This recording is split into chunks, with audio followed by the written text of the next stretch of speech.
for the bird-friendly Sarnia. Madam Chair, members of council, members of city staff, members of the public, good afternoon. My name is John Cook, and I'm here on behalf of the Sarnia Bird Team. The Bird Friendly City Initiative is a national program sponsored by Nature Canada.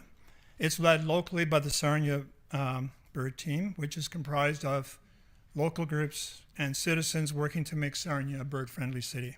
Several of our members are present either online or in the room today. And it's possible that Autumn Jordan, the Nature Canada Program Coordinator, is also online. Backstory of the Bird Friendly City Initiative is the steep decline in bird populations.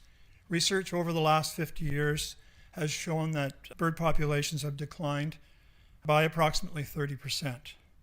Aerial insectivores, grassland birds, and shoreline birds are at most risk, while waterfowl and birds of prey are more successful. This equates to a loss of about 2.9 billion birds in North America.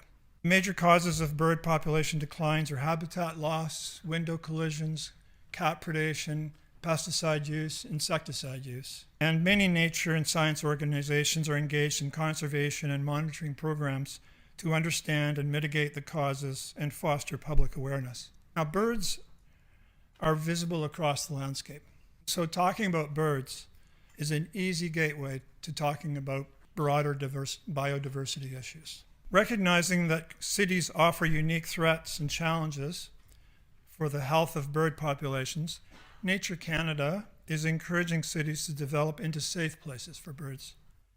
Bird-Friendly Cities vision anticipates that cities across Canada are places where threats will be mitigated, native bird populations can thrive, and residents are celebrating, helping, and monitoring bird populations.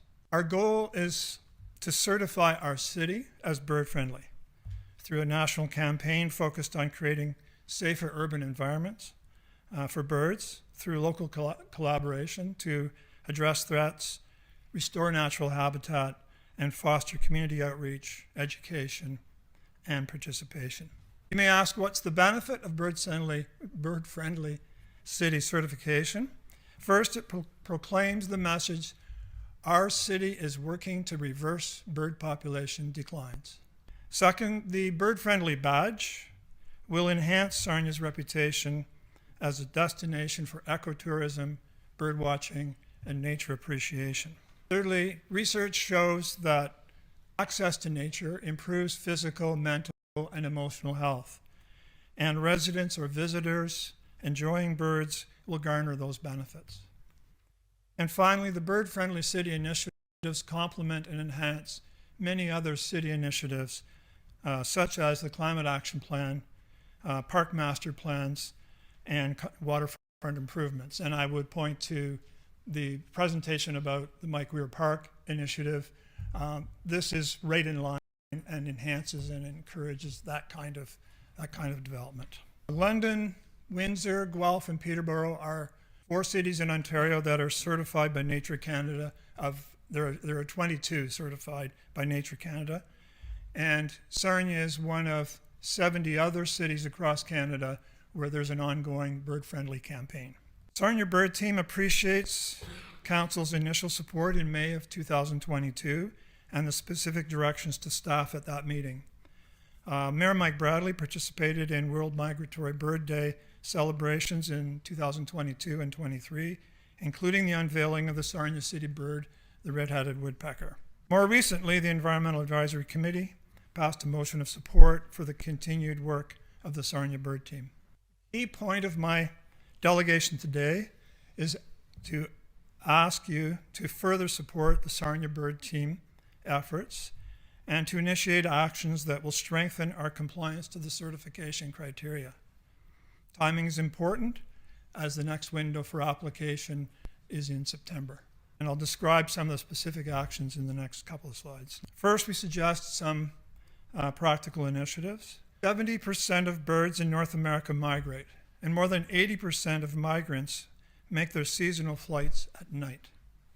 Artificial light disrupts bird migration, disorienting birds from their routes and causing collisions with buildings. We're asking the city to dim building lights for 1 week before and 1 week after May the 11th, which is World Migratory Bird Day, and the peak of the migration season. We also know that window collisions are a significant cause of bird loss that can be mitigated with simple window treatments for residential and commercial use. We're asking the city to install bird-friendly exterior window treatments on a few windows at city-managed buildings. Doing so would serve as an example for others and in the community to follow. We know the city can achieve substantial impact through its communication and education networks. And so we ask support for education about responsible cat ownership, to encourage and support Cat Chance, a local group that provides a trap, neuter, and return program, and also to provide City of Sarnia website links to several key sites and sources of information. We must submit evidence to demonstrate that city-managed facilities comply with the certification criteria. Evidence could take the form of a short report for inclusion in our submission. The questions we ask the city to address are: what is the status of exterior lighting and are fixtures upgraded to LED and downward directed? Is the city complying with the Species at Risk and the Migratory Birds Convention Act? What is the status of signage to ensure that pets remain leashed and under control and that visitors remain on trails and do not disturb the area? And what is the status of programs to remove invasive species and replace them with native species? And as I mentioned before, the presentation earlier is one of those elements that could be reported in such a report. And finally, we're asking the city to review and update educational signage regarding bird habitat and protection. And finally, we would ask the city to consider some bylaw enhancements. Specific topics to consider are strengthening the animal control bylaw and regulations for cats, a regulation for exterior bird-friendly window treatments, adoption of bird-friendly development guidelines, similar to guidelines that have been adopted by other cities, Ottawa, Guelph, others as an example, and a light pollution bylaw similar to a bylaw established by the City of Guelph. In conclusion, we ask Council to support continued efforts towards bird-friendly city certification. We ask Council to direct staff to collaborate with the bird team to implement the initiatives, communications, and evidence actions that I've shown in the previous slides. And we ask Council to direct staff to collaborate with the Sarnia bird team to recommend bird-friendly bylaw enhancements. And in closing, thank you very much for receiving our delegation today. I very much appreciate it.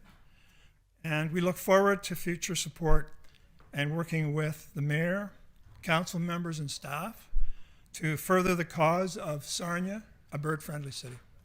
Thank you. Thank you so much for your presentation, Councillor Gillis.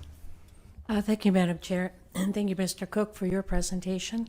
There's a lot of synergies that's already happening, as you're probably aware.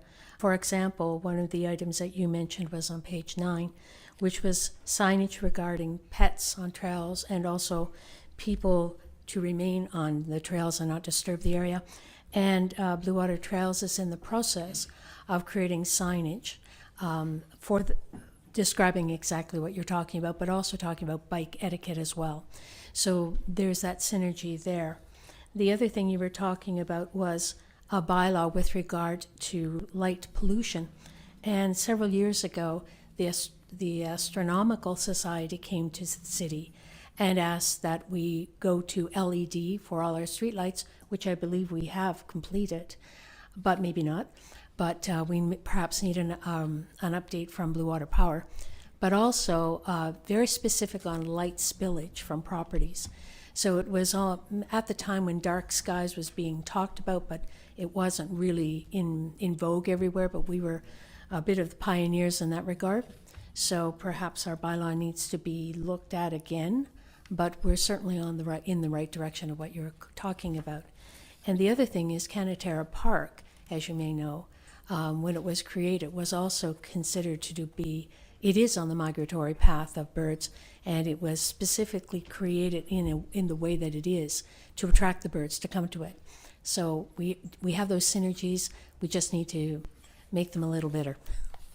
Yes, I think what I'm asking for is let's get that reported in a concise, clear way so that we can include that in our submission to Nature Canada to go through the audit process. So the audit process that you're asking for, I was just wondering, could the environmental committee be included, and also Blue Water Trails be asked to be a part of that audit as well, because people are out all the time. Yeah, I've met with the advisory committee, and certainly they've given us their support. And if you're going to direct them to go back to work with us and with the appropriate members of staff, that would be fine. So could we make that a motion? We're making that a motion, Yes, I'm making that a motion. and Councillor White is seconding. Thank you very much for your time, sir. Oh, any further questions? I didn't see any. Excellent. Thank you so much for your time. We have a motion on the floor. The motion is on the floor, and we're calling the vote. Those in favor: Councillor Gillis, Vandenberg, White, Bushy, and Burrow. Those opposed: Councillor Dennis. That motion is passed.